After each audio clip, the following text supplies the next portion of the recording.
Welcome to this explainer. Today, we're taking a seriously fascinating journey into India's cultural past to explore the rich heritage of the traditional Indian hand fan. If you're currently studying the Class 9 CBSE lesson, Winds of Change from the Kaveri English textbook, you are in exactly the right spot. We're going to take your study notes and transform them into a compelling story all about cultural preservation. We'll cover the whole shebang, from historical origins all the way to modern-day artisan livelihoods, just to make sure you know this material inside and out. Think about the stark contrast between how ancient royals cooled themselves versus how we do it today. We've got 2,000-year-old Ajanta cave paintings depicting these beautiful royal hand fans, completely at odds with the modern air conditioners we just switch on without a second thought. And that really sets up the core conflict of our story, the clash between ancient, handcrafted tradition and rapid modern technological convenience. It begs a huge question, right? When technology takes over a practical need, what happens to the art and, more importantly, the artisans left behind? Okay, here's our quick agenda for today's explainer. 1. Origins of the Panka. 2. Art and regional diversity. 3. The winds of change. 4. Artisan livelihoods and preservation. And 5. Ace your exam. Let's jump right into Section 1. Origins of the Panka, uncovering the roots. You know, early fans quite literally resembled feathers. In fact, the word panka itself comes directly from the Sanskrit word pank, which simply means a bird's feather. This is a crucial vocabulary fact to lock in for your tests, but it also paints this really beautiful picture of early human ingenuity. Before we had woven fabrics and intricate woodwork, nature provided our very first cooling tools. And the panka wasn't just some basic household item. It evolved dramatically over time. Starting from its ancient Indian origins, we actually see visual proof of its importance in the Ajanta cave paintings. Then, moving into the classical era, it gets immortalized in stone temple sculptures. By the time we hit the royal era, these fans were prominent, highly decorated fixtures in the courts, used by kings during massive, elaborate ceremonies.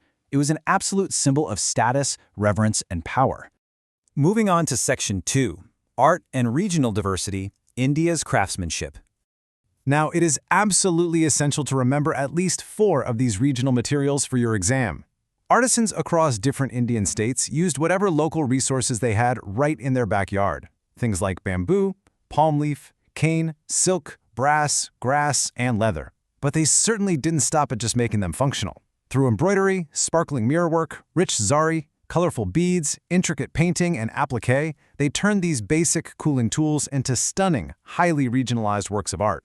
That brings us to Section 3, The Winds of Change, a Shifting Society. This dual codes the chapter title for you, which is basically a cheat code for your test. If a question asks you to justify the title Winds of Change, here is your exact answer. The literal meaning is the physical, cooling wind produced by a traditional hand fan. But the symbolic meaning points to changing times in modern society.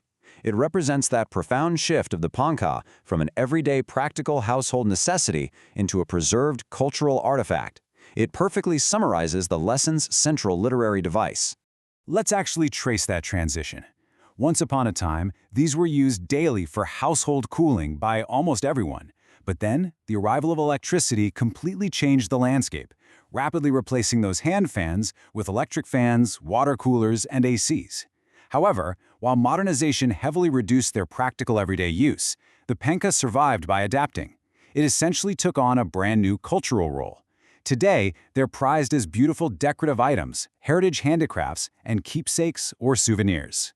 Which leads into Section 4, Artisan Livelihoods and Preservation, Saving the Craft. I really want you to think about this next question, as it forms the basis for most of the long answer questions you're going to face. With the rise of modern appliances, how can this traditional craft and the livelihood of the artisans survive today? I mean, if people don't need fans to stay cool anymore, how do the makers put food on the table? Well, here are the concrete solutions the chapter outlines for balancing technology with tradition to keep this heritage alive. First, we can organize handicraft fairs and exhibitions to create marketplaces.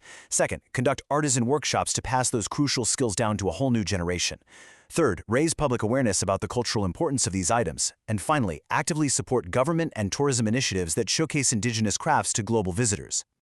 This brings us right to the core themes. Listen. If you get a value-based question asking why we should buy handmade products, use these exact concepts. We must respect artisans and traditional skills. We need to value handmade, indigenous products because they literally hold our history.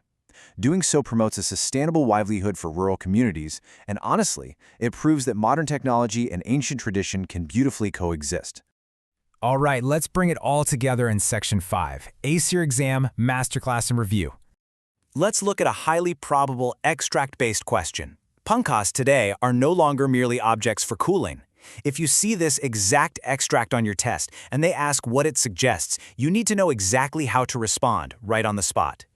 You absolutely want to hit these 3 marking points to get full credit. First, state that they now possess significant artistic value due to their craftsmanship. Second, explain that they serve as decorative heritage items connecting us to our past.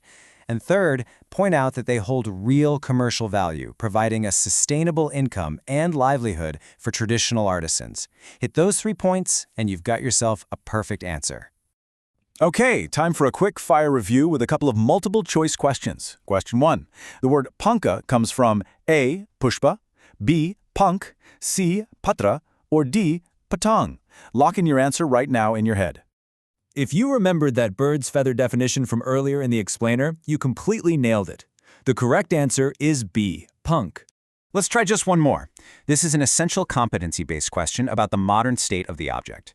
Today, pankas are mainly A. Machines, B. Decorative handicrafts, C.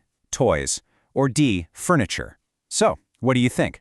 Exactly. The answer is B. As we discussed, they transition from highly practical tools straight into decorative handicrafts and cultural symbols. Now, if a higher order thinking skills, or HOTS question, asks how you would promote pankas as an artisan, here is your golden ticket. You'd sell online through modern e-commerce platforms. You'd highlight eco-friendly, sustainable designs. You'd promote the craft via social media to reach a younger audience. And you could even collaborate with modern interior designers to incorporate traditional pankas into modern homes. Let's do a 30-second rapid revision of the absolute most critical keywords and facts from the entire chapter. Ready? Remember the Sanskrit origin, punk. Learn 4 materials: bamboo, cane, silk, and palm leaf. Cite those Ajanta paintings as your historical proof, and weave these 4 magic keywords into every single long answer you write: heritage, artisan, livelihood, and preservation. I'm going to leave you with this final provocative thought to ponder, to encourage you not just to pass the exam, but to truly appreciate the amazing artisans keeping our history alive. As the winds of change continue to blow, will we allow modernization